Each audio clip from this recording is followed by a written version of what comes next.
nouveau, dit le Seigneur, aimez-vous les uns les autres comme je vous ai aimés. Pain de Dieu pour notre marche, louange et gloire à toi.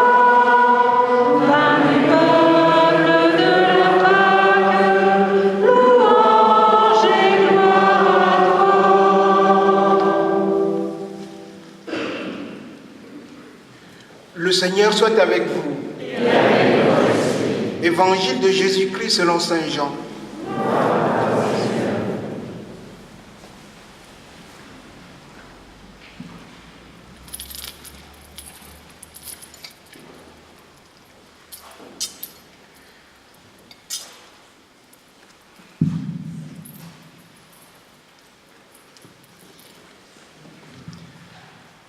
Avant la fête de la Pâque, sachant que l'heure était venue pour lui de passer de ce monde à son Père, Jésus, ayant aimé les siens qui étaient dans le monde, les aimant jusqu'au bout.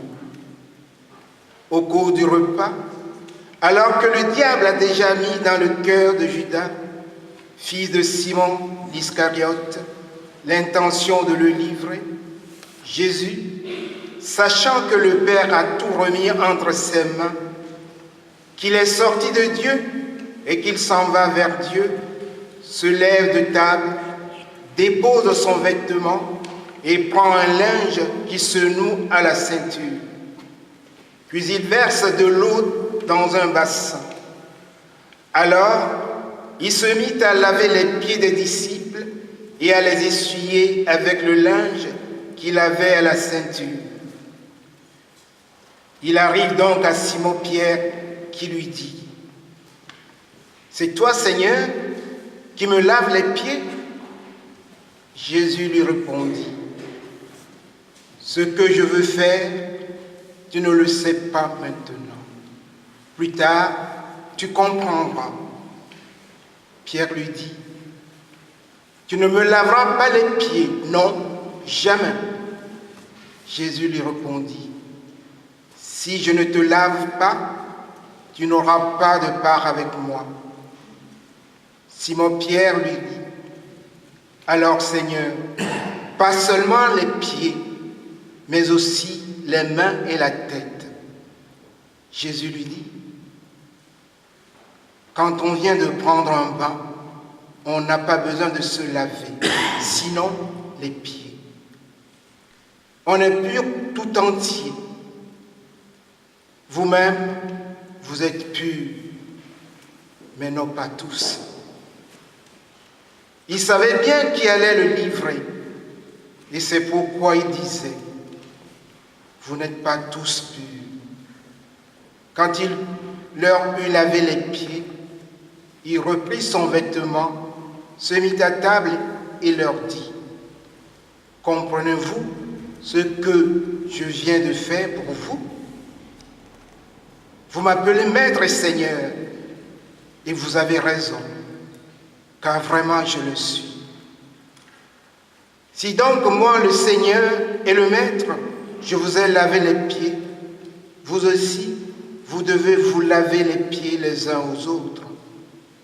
C'est un exemple que je vous ai donné, afin que vous fassiez vous aussi, comme j'ai fait pour vous. »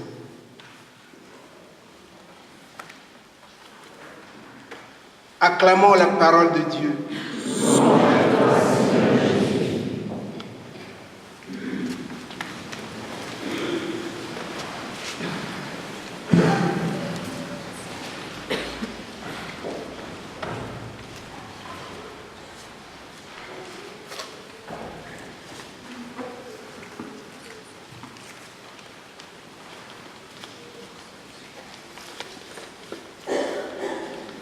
En ce jour où nous faisons mémoire de l'institution de l'Eucharistie, nous sommes invités à toujours mieux découvrir combien elle est la source et le sommet de notre vie chrétienne.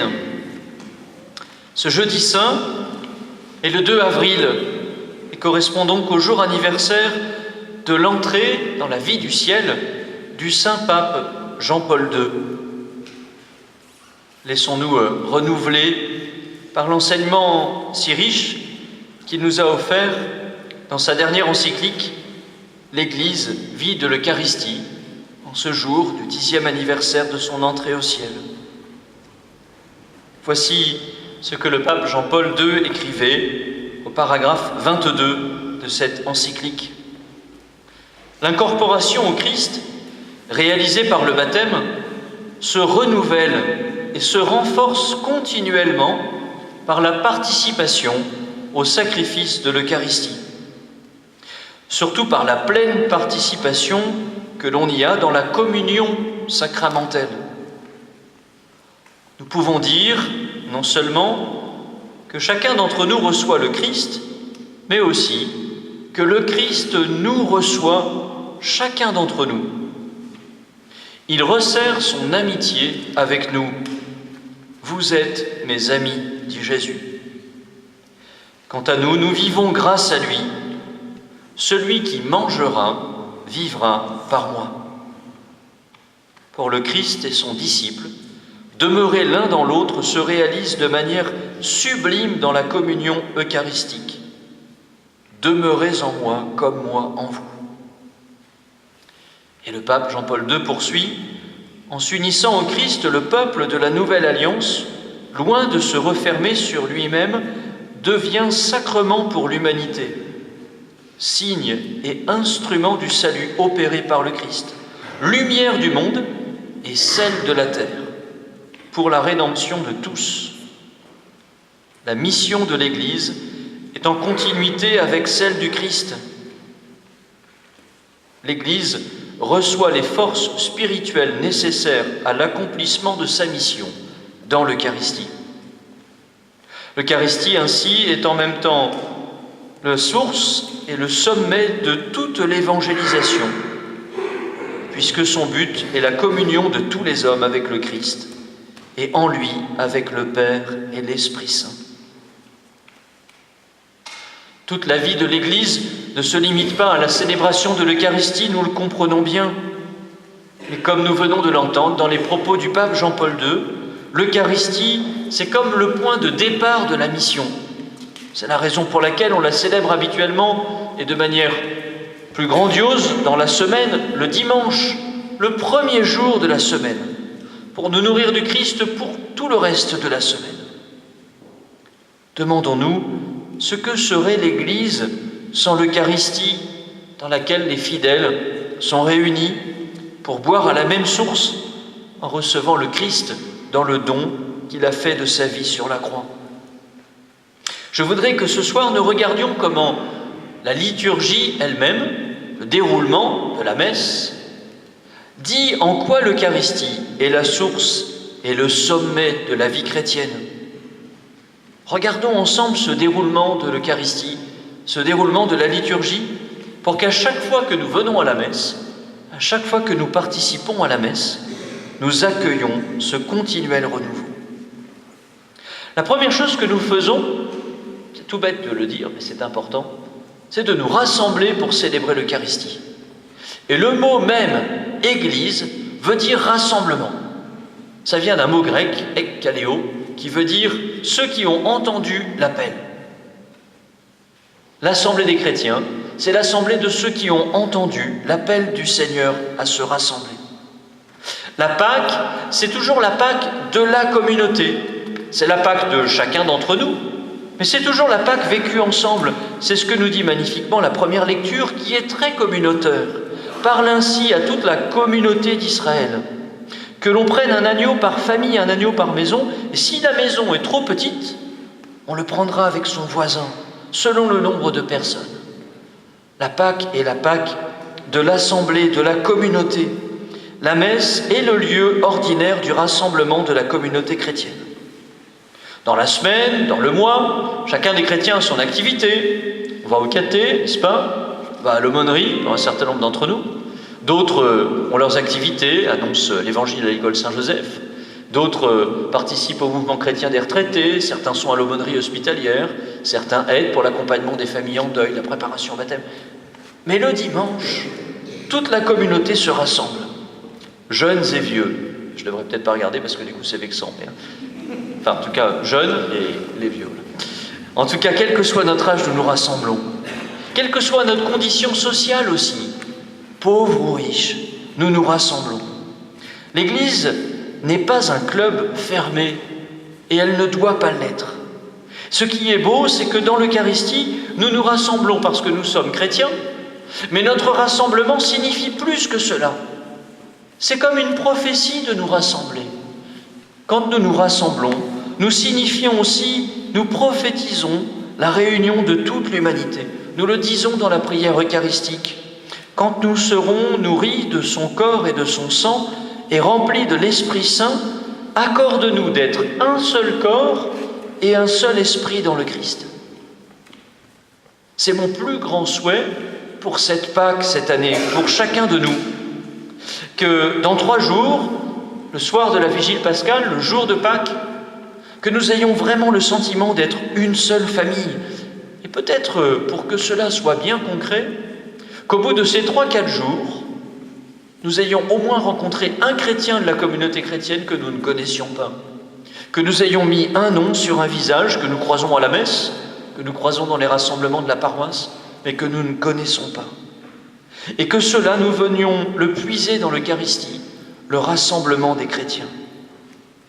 Et que nous le vivions vraiment comme cette prophétie dont je viens de parler. Quand nous venons à la messe, nous venons tous en portant dans notre prière ceux qui n'ont pas encore la joie de croire, ceux qui ne viennent pas régulièrement à la messe, ceux qui ne croient pas ou qui ne croient plus, et au-delà, l'humanité tout entière, c'est ce que nous vivons lorsque, dans la prière universelle, nous rejoignons toutes les intentions du monde pour rassembler le monde entier, partout là où l'Eucharistie est célébrée.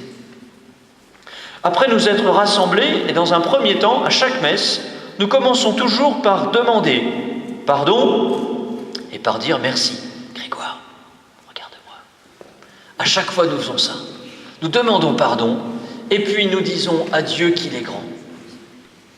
Le but de demander pardon au début de chaque messe n'est pas d'entretenir en nous une certaine culpabilité. On peut avoir cette idée-là parfois, que le christianisme a pu entretenir une certaine culpabilité.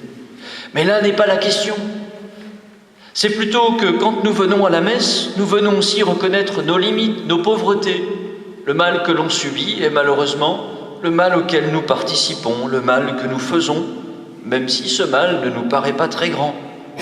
Un certain nombre d'entre nous ont eu la joie de vivre de manière plus intense ce pardon que nous célébrons au début de chaque messe, en recevant le sacrement du pardon hier lors de rassemblements communautaires, lorsque pendant toute l'après-midi et le soir, nous avons eu la joie de donner cette miséricorde du Seigneur.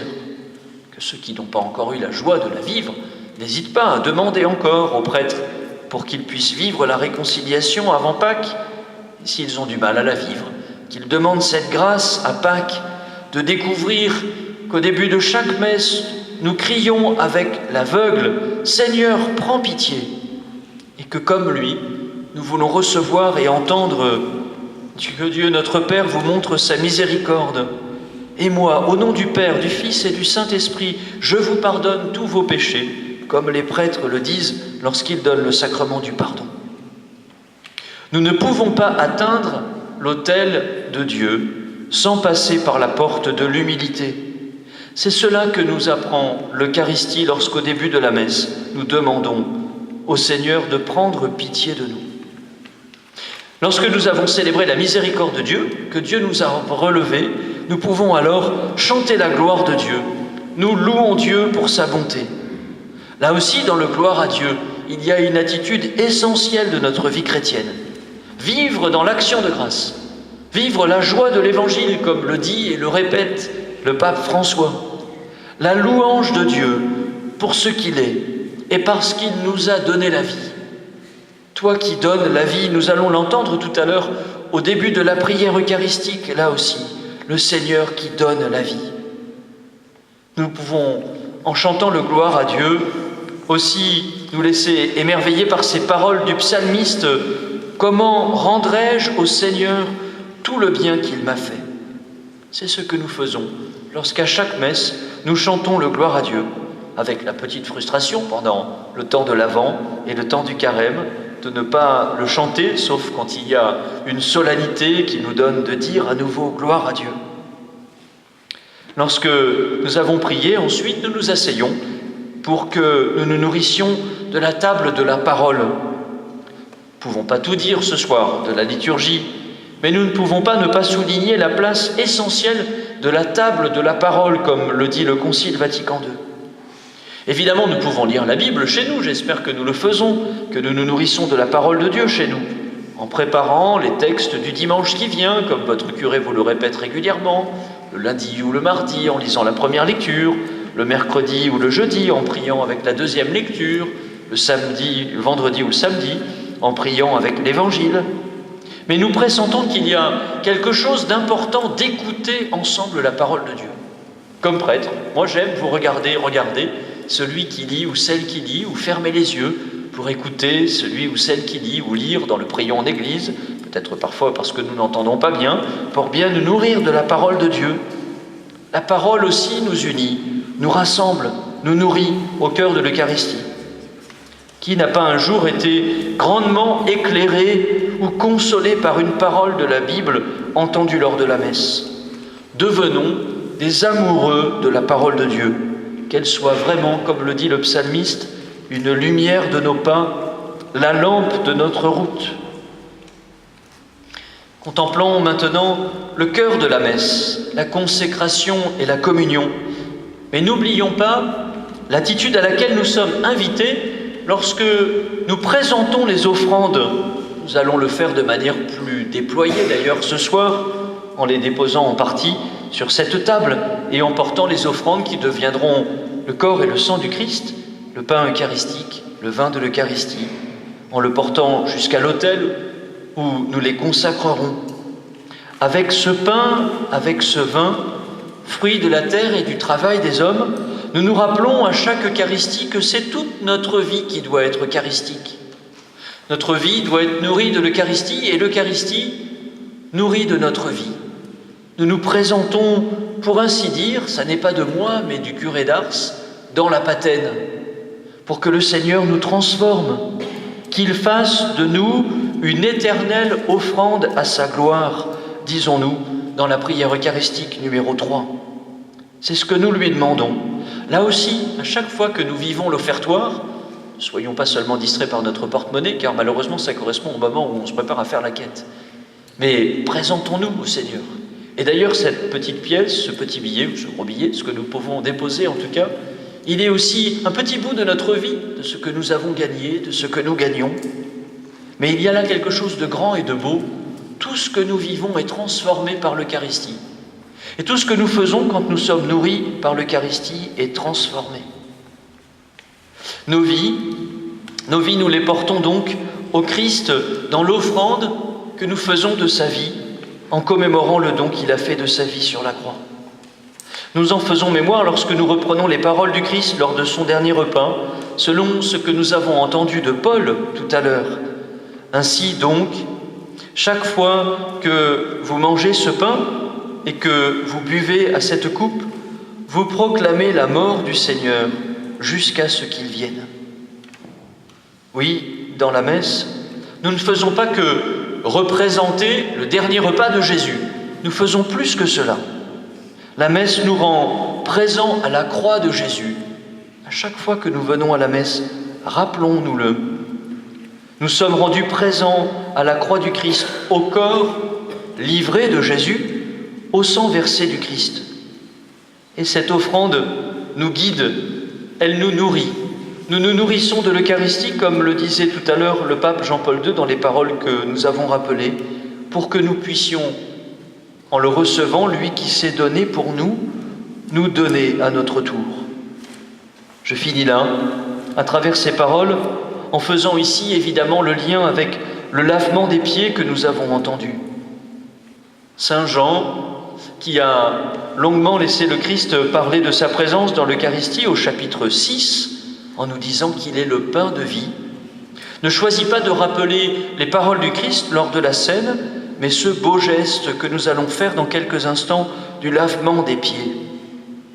C'est ce que nous disons d'une manière très rapide à la messe, lorsqu'à la fin, le diacre, quand le prêtre qui célèbre ne lui coupe pas la parole, le laisse dire « Allez dans la paix du Christ ».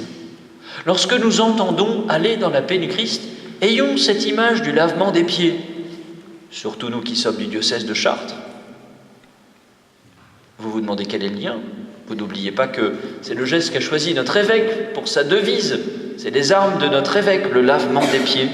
Que cela nous parle particulièrement en communion avec notre évêque ce soir, lui qui a béni les huiles saintes que nous allons apporter tout à l'heure lors de la messe chrismale mardi soir. Donc, lorsque nous entendons ces paroles à la fin de la messe, « Allez dans la paix du Christ », rappelons-nous ce lavement des pieds qui vient de nous être rappelé dans l'Évangile et qui va nous être rappelé en refaisant ce geste. Aller dans la paix du Christ, c'est vivre de la paix que nous recevons dans l'Eucharistie et en vivre en portant la paix au monde, en devenant serviteurs les uns des autres. Aller dans la paix du Christ, c'est porter la paix du monde en se faisant serviteurs les uns des autres. Lorsque nous repartons de la messe, repartons vraiment avec ce geste du lavement des pieds, que nous ayons le désir de nous donner comme le Christ s'est donné. Je vous invite, quand vous aurez le temps, ce soir peut-être, au reposoir, lorsque nous irons prier ensemble jusqu'à la chapelle Saint-Joseph de la maison paroissiale, chez vous, demain ou après-demain, lorsque nous commémorerons aussi le Christ mort sur la croix, ou lorsque nous prierons avec le Christ au tombeau, à relire une des prières eucharistiques, par exemple la prière eucharistique numéro 3, et à prier avec. Vous la retrouverez dans vos prières en église, vous la retrouverez sur internet, vous pourrez la tirer pour ceux qui n'ont pas de prière en église ou un missel, pour relire une prière eucharistique. On l'entend à la messe, mais peut-être que rarement nous prions avec une prière eucharistique, pour relire ces belles paroles de la liturgie, de l'Eucharistie, et réaliser à quel point non seulement elle est la source et le sommet de la vie chrétienne, comme le disait le Concile Vatican II, mais qu'à travers la messe, vraiment, notre vie est nourrie, notre baptême est renouvelé, et nous sommes envoyés pour nous donner comme le Christ se donne dans l'Eucharistie. Amen.